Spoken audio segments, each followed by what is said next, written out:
Сенімен қоштасу үшін тағы қанша жол жүрейін, тағы қанша түс көрейін, тағы қанша жылайын, тағы қанша сүйейін, тағы қанша қателесейін, бұл қалаға тағы қанша рет келейін, тағы қанша рет өлейін. Білесің бе, мен бүгін тағы да сен туралы жазып отырмын. Өйткені мен жалғыздықтан және жаза алмаудан қатты қорқамын. Ал сен жаза алмаудан және жалғыз қала алмаудан қорықтың. Сен туралы жазу кезекті қоштасуымның басы ғана, кейінгі қоштасудың алдынан да сен туралы жазамын.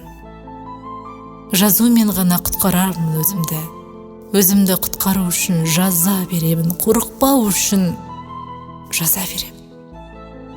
Бұл қорқыныш оянғанда үйде жалғыз қалып қалдым деген кішкентай баланың қорқынышы, немесе сіңілімнің ұйықтар алдында үйде жалғыз қалудан қорқатыны сынды. Бірақ мен оянғанда да, ұйықтар алдынан да жалғыз екенімді білем. Дәл осы жалғыздыққа жыл сайын бауыр басып келем.